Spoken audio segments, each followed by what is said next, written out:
Welcome to the Academic Woman Amplified podcast. I'm your host, Kathy Mazak, tenured full professor, mom of three, and firm believer that the culture of academia needs to change radically. Women are revolutionizing academia within institutions that were not built for us. If you're ready to reject the culture of overwork, kick guilt and overwhelm to the curb, and amplify your voice to make a real impact on your field without breaking down or burning out, you're in the right place. And it all starts with writing. Let's go. Are you worried about what's going to happen this summer?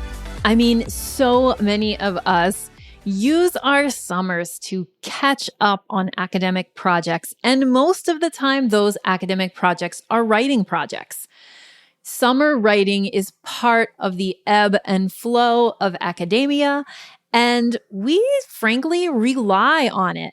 And even if we don't actually get as much writing done in the summer as we hope to, the summer has this beautiful appeal, as if we have more control over our time, big blocks of time in order to dedicate to our writing. And really, the summer feels like a break from the semester, right? But this summer, it probably doesn't feel that way at all. This summer, you might be really anxious, right? You might be overworked and overwhelmed from having put all your courses online in the spring. You might be worried about your future in academia because we don't know what's going to happen in the fall. And we don't know what's going to happen in the summer. And you might be worried that you're not going to get your writing done because your kids are at home. In this podcast, I'm going to be talking about what you need to know and what you need to do to get your writing done this summer. So let me start out by just kind of reading the room. I have been noticing trends in the way that people are talking about their writing right now. So maybe you fall into one of these camps or more than one of these camps. So I see one group of people who are facing a summer with increased other care responsibilities, childcare, elder care, other people in your house care. And this group of people is thinking, I'm not sure how I'm going to make time to write because I spend so much of my day in childcare or other care. Okay, so that's one camp. A second camp, and again, these can overlap, right? A second camp is a group of people who feel increased anxiety over the pandemic situation, and that anxiety is taking up too much brain space to let you write. So you're having trouble focusing. You might be questioning, like, is what I'm doing important anymore? You might just be really thinking, like, I can't stop checking the news, or I can't stop being on social because I'm lonely and disconnected. And social media is a place where I can potentially feel more connected. And just generally, you might feel anxiety around the pandemic situation. And again, the camps can overlap, and absolutely it makes all the sense in the world that you feel this way. So I want you to know that it is totally okay, and we're going to talk about some strategies today to deal with that. And the third camp that I see is people who think that there might actually be an opportunity for them to get more writing done this summer than they usually would.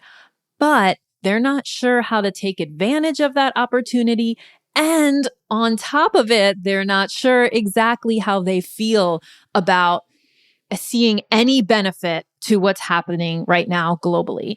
If you're in this camp, you might feel guilty that you actually feel some time pressure relief due to the pandemic. So that's another camp that people are in. That's something else that I see. People who are like, wow, I saved hours and hours of my day in a commute that I don't have to make, or I'm free of a bunch of admin responsibilities because I deliver them in person. And so this summer, I actually have more time than I thought I would. So how can I take advantage of it? And also, looking out into the world with people being quarantined and people being sick, you might actually feel bad about having that thought. So I want to give you permission to feel like you can see something positive in all of the negativity. I think that that's okay. And you should feel okay doing that.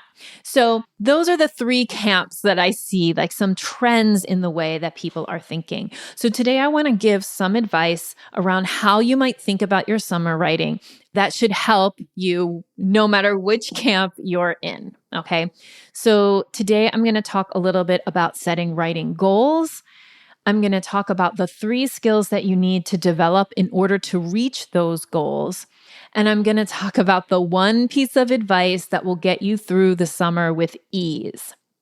So first, I want to talk about some goal setting basics. Okay. So I want you to think, when you're thinking about your writing, there's no way that you're going to get anywhere unless you have some goals in mind. Okay.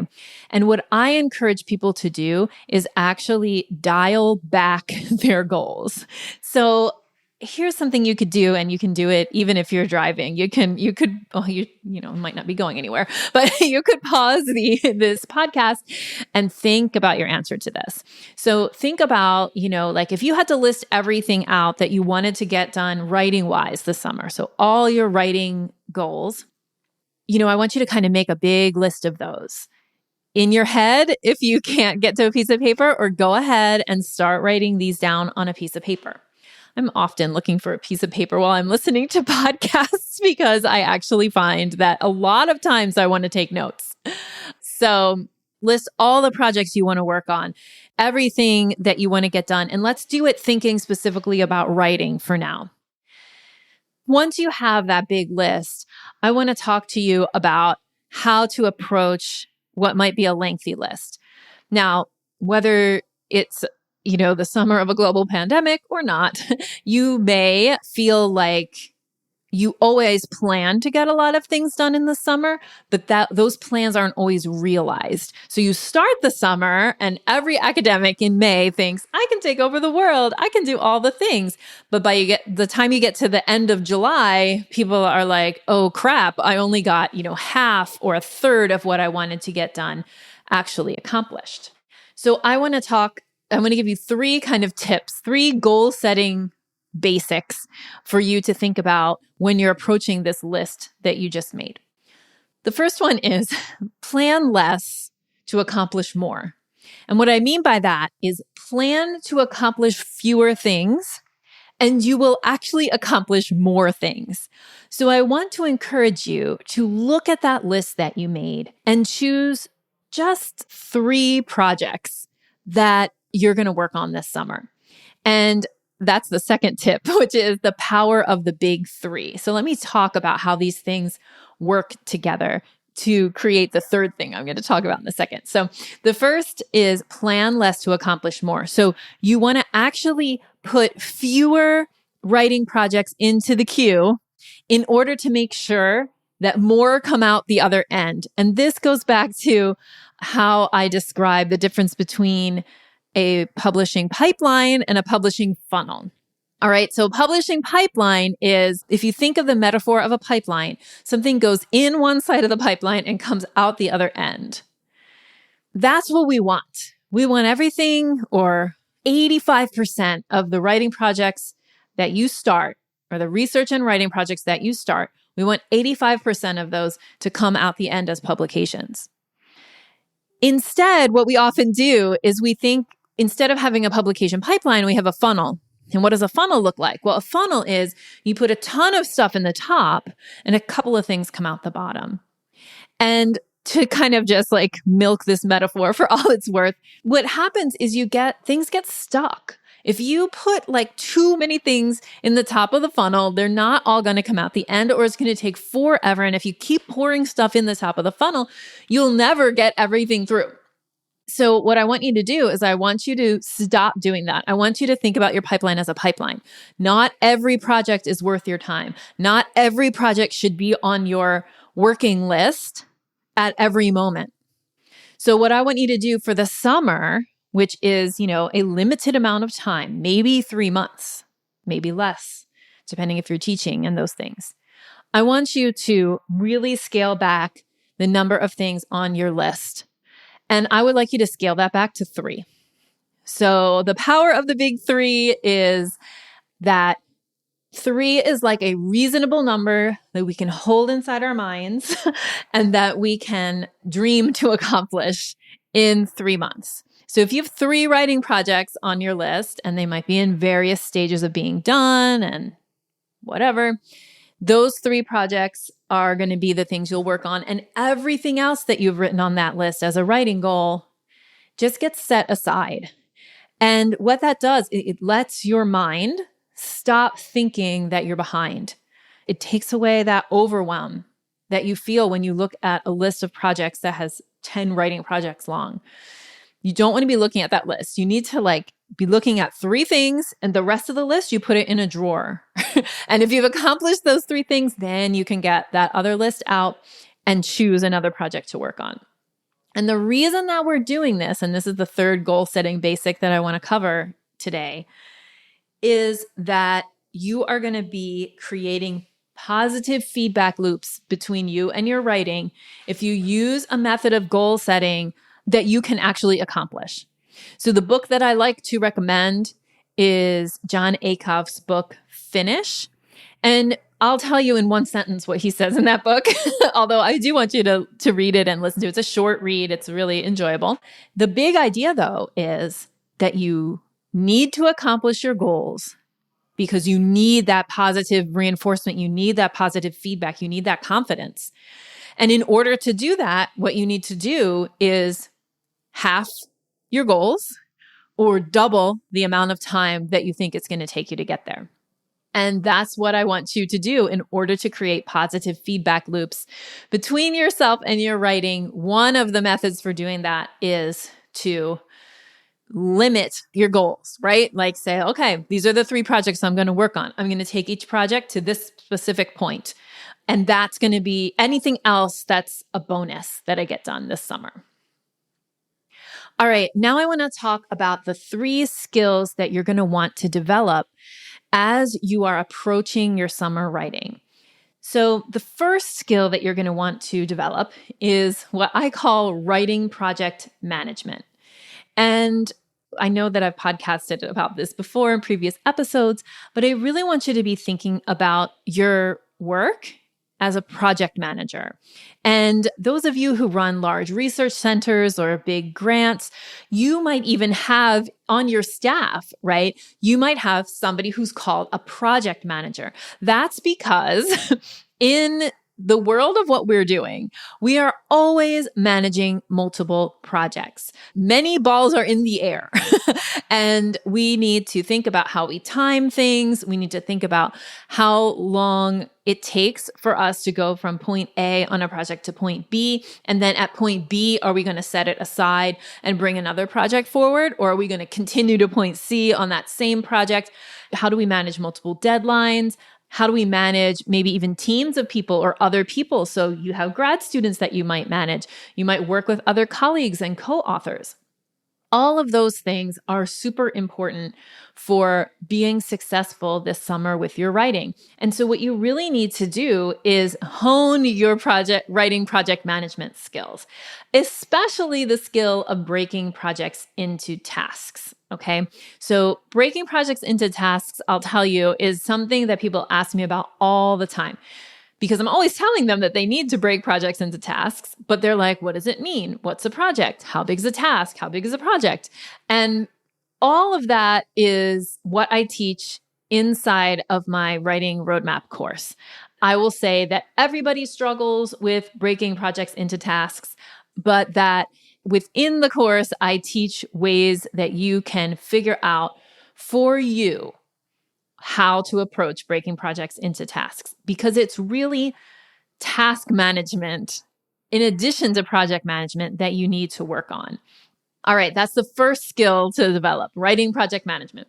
The second skill to develop in order to have a successful writing summer is writing systems. Now, what do I mean by a writing system? Well, I have a whole podcast about it, but basically, I mean any recurring practice that you develop in order to continually get your writing done. So, for example, not touching your writing and then waiting until right before the deadline and panicking and then doing like panic writing for a whole day and then turning in something is not a system. You're reacting too much. A system, you take control over what's going on. So again, in my course, The Writing Roadmap, I teach writing systems. So I have a signature system, or a signature part of that system is the Tiger Time methodology. And that is, you can learn more about that in episode 2 of the podcast. But there's other parts to the writing system. And what you need to figure out for yourself is, how are you going to use basically like a whole toolbox full of strategies in order to keep your writing moving forward this summer? And you're going to have to get pretty creative with strategies this summer because of the different camps of people that I talked about before and the things that are holding you back. So if general anxiety about what's going on is taking away your brain space, how is your writing system going to help you to create the brain space for getting your writing done? If you have kids at home or other care, is what I'm calling it, other care, elderly people, any caring for anybody else in your house or in your life, how are you going to use writing systems in conjunction with what you need to do for the kids, for example? How are you going to overlay your writing systems onto your care systems, onto how you are delivering care to other people around you? Because you're going to have to figure out a way to do it unless you can afford to really take off this summer from writing, which I think if you are experiencing a lot of anxiety and you have a lot of responsibilities of care for others, you absolutely should, if you feel like that's what feels the best for you, you actually should take off this summer from writing. And if you decide to do that, you should just look at your calendar and plan a re-entry date. So we'll talk a little bit more about rest in a second, but basically what I'm trying to say is that you have to have a writing system that works within your life. It can't be, I'll just wait until I have a big block of time, because you're not going to have a big block of time. So you have to figure out the writing systems. And again, that's what I teach inside my Writing Roadmap course. And then the third skill to work on this summer is pipeline planning. So when I teach pipeline planning, I teach 2 aspects of the pipeline. One is pipeline strategy, and the other is pipeline management. So we want to both be strategizing our pipeline at every moment, like what floats to the top as important in terms of our larger career path, and then also be managing our pipeline so that we don't have clogs, so that our pipeline doesn't look like a funnel. And again, that is something that I teach inside of the Writing Roadmap course. So 3 skills to work on this summer: writing project management, writing systems, which is something that maybe you've had a writing system and then because of everything that's going on, you need to revise it. It's time to revise it this summer. And pipeline planning, which involves both strategy and pipeline management, how you move projects through the pipeline. And of course, these 3 things are completely related and feed off of each other. All right, now what I wanted to do was say, like, okay, one of the things that I promised you at the beginning of this podcast was the secret to this summer being more full of ease for you. And I never say the word easy because I don't think that there's really anything about academic writing that's easy, but I do like the term easeful, like in terms of like, it's not forced. It's not a slog, right? It feels easeful. There's ease to it. Okay. So here's that piece of advice. Okay. So here's the one secret that is super important, especially this summer. And that is that the very first thing you need to plan for your summer writing is a break.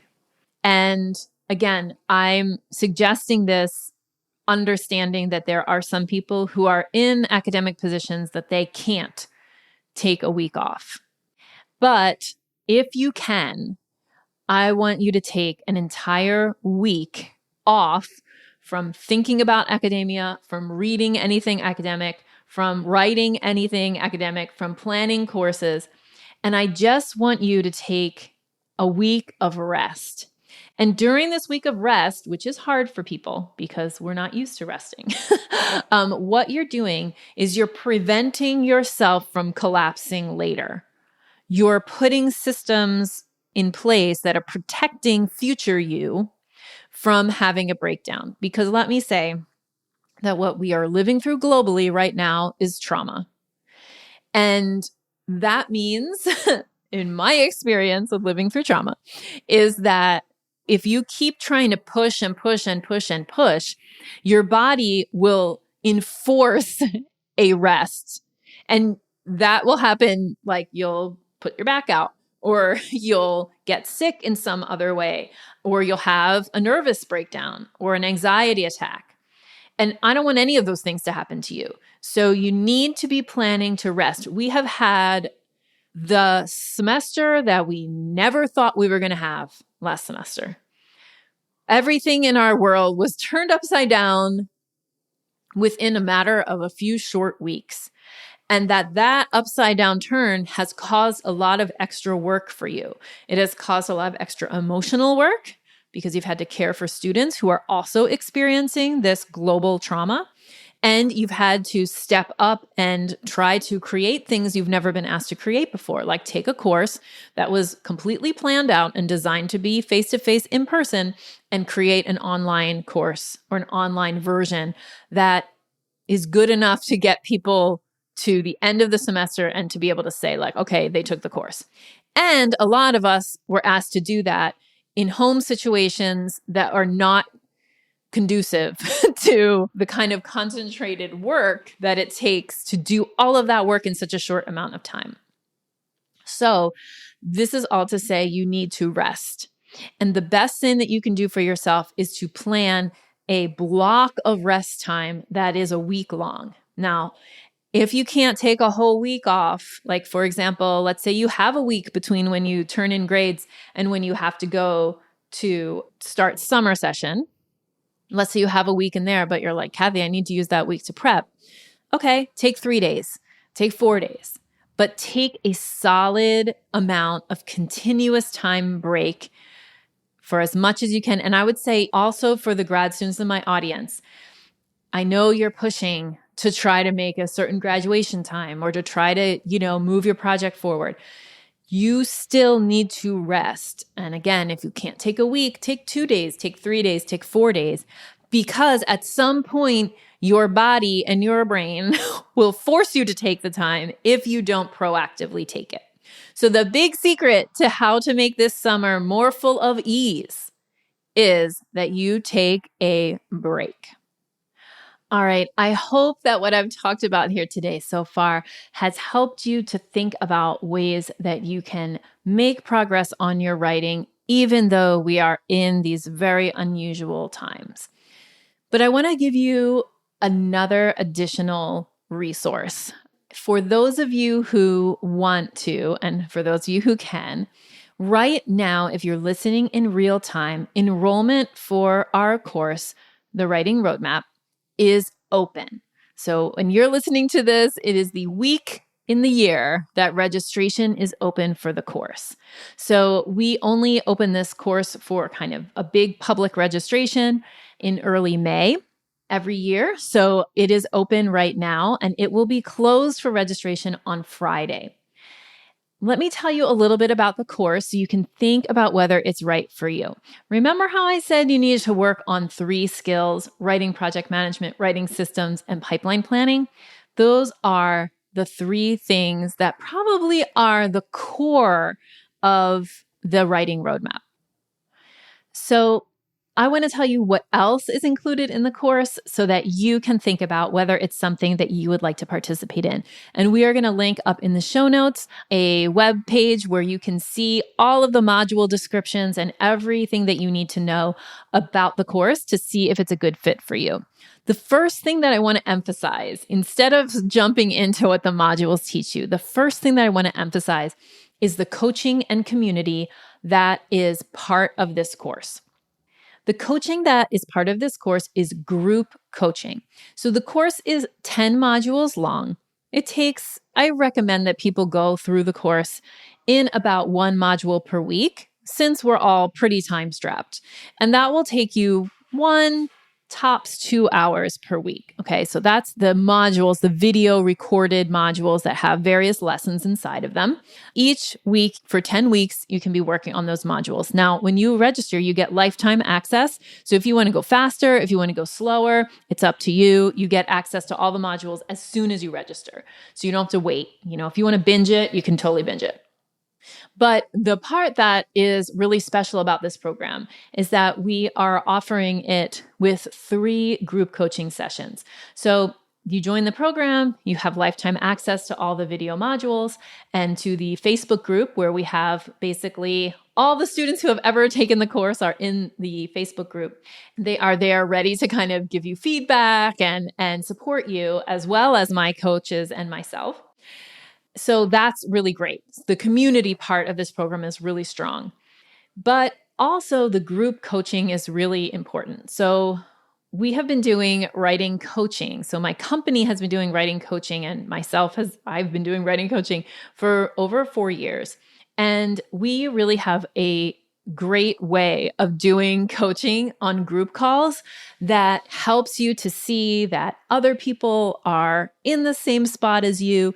It helps tap kind of collective wisdom. So it's not just that you're going to come on this call and me or one of my coaches is going to give you a prescription for how to fix your writing problem. No, it is a collective kind of coming together and pooling together of wisdom and experiences that is going to help you move your writing forward and feel very connected to other people who are in a similar situation as you.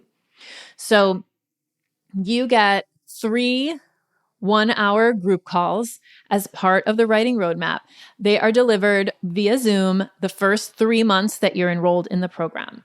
So these calls are going to be, I think, the highlight of your month and are really going to help you to feel like you're making big progress in your career as you are going through the course. All right. So a few other things. I don't want to take up too much more of your time, but a few other things in terms of what is included in the course. So let me talk about the modules and what we talk about in each module. Because even if you're not going to enroll in this course, I think it's helpful to listen to okay, what does a course that's about making time to write and getting your pipeline flowing, what are the modules in a course like that, right? You might be wondering. So the first module is Map Your Mission. And of course, that I talk about the academic mission statement all the time. Well, in here, we actually have 4 lessons about academic mission statement, how to craft it, how to use it, how to make decisions by it. And that, of course, is where we start in this program, because that's where we start in all of my programs. Then in Module 2 is called Align Your Activities. We do an activities audit. Now, an activities audit is where you look at all the things that you are doing. And we give you a set of rubrics, and we ask you to rate the things that you're doing according to the rubrics that we give you. And then you will identify things that are going to stay and things that are going to go. And then for the things that are going to go, we are going to give you a plan to get rid of them. So we're not just going to send you off to say no to things or to quit things. We're going to give you a plan, help you develop a plan.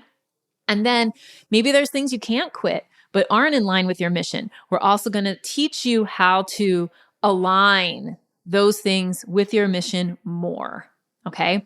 It's a process. It's the meatiest module in the whole course, and it's super powerful to do. It's also exhausting because you have to think about all the things you're actually doing, which is too many things. In module 3, we talk about time management. So we talk about how to corral your email and other activities so that they fit into certain times of day and they're not just spilling all over your day. We talk about how to prioritize student interactions so that your best energy goes to the students who really need it and when they need it. And you're not just, again, like kind of being pulled in every direction by students. We also talk about how to choose projects based on how much time you realistically have instead of how much time you wish you had. In module 4, again, this is a meaty module. It's called Develop Your Writing System. And that's where I teach my signature system for getting your writing done, the basis of which is Tiger Time, which you may have heard of in episode 2. But that's not all there is in this module. We take Tiger Time as the basis, and then we move on and add in layers, different things that you can do. Again, we develop a toolbox of strategies that you put together into a system that is completely customized for you. In module 5, we talk about goal setting. We talk about the 3 different types of writing goals. We talk about setting writing goals that are achievable, why it's so important to achieve goals, and we help you to build confidence by achieving your goals consistently. In module 6, we talk about, guess what? Breaking projects into tasks. We answer the questions about how do I know how big a task should be? How do I know how big a project should be? How do I know how much time it's going to take me to finish a task? We teach you how to figure all of those things out so that you can confidently plan your writing. In module 7, we talk about managing your mindset. So what you think and believe about yourself as a writer and as an academic is super important to how you actually perform as a writer and an academic. So we talk about guilt, overwhelm, imposter syndrome, and all the things that are between your ears that are holding you back from writing and publishing more. Then in module 8, we walk you through setting up your publication pipeline. It's going to be a publication pipeline that is completely specific to you because this course is for any academic. It's not for a field-specific academic. So you'll see that we give you kind of a generic pipeline, and then we teach you how to customize it for you. And then we teach you how to assess your pipeline and remove blockages. In module 9, we talk about how to make a year plan, like how to make a plan for your writing for the year so that your pipeline keeps flowing and you're meeting your goals. And finally, in module 10, we talk about how to plan long term. If we've learned anything this last semester, it's that you can plan all you want, but who knows what's going to happen. So we talk about how you make that balance or how you make that negotiation between a long-term plan that's going to get you to long-term goals like getting full professor or starting a research center or some kind of big multi-year goal. How do you deal with that? Like when so much is uncertain, right? So that's what we talk about in module 10. So I hope that just me talking through the modules has helped you to understand more the kinds of things you need to do to really get in control of your writing so that you can do more writing and publishing this summer and all the time. So I really look forward to seeing you in the I Should Be Writing Facebook group. I also have plenty of training videos for free on my Facebook page. And I encourage you to go and check them out because this episode marks the last episode in our spring semester of the podcast. So we run the podcast in semesters. We do 15 episodes, about 15 episodes in the fall and 15 episodes in the spring. And there will be 10 episodes in the summer, but they're not going to come back until sometime in June. So if you are an every week listener of this podcast, thank you so much. I will miss you during the hiatus. Meanwhile, go check out videos on my Facebook page. And also, if you love this podcast, the absolute best thing that you can do for a podcaster is to share a specific episode with a friend. So if you have heard me talk about something and you're like, oh, my friend needs to hear that, then share that specific episode. And of course, The other thing I would love is for you to comment, to subscribe, of course, but also to go and leave a review of the podcast so that other people can find it more easily. The truth is that even though you might be listening on one of many different podcasting apps, the place that's going to really push the podcast into more people's, get more eyes on the podcast will be Apple Podcasts. So if you're listening on your phone, you can click right through and review the podcast right now. And I would love to hear from you. Have a great summer, and I'll be back soon. Bye. Thank you so much for spending your valuable time loving on yourself and your writing by listening to this episode. If you'd like to continue the conversation, join the over 7,000 academic women in the I Should Be Writing Facebook group. Just go to facebook.com/groups/I Should Be Writing or search for I Should Be Writing inside your Facebook app. See you inside.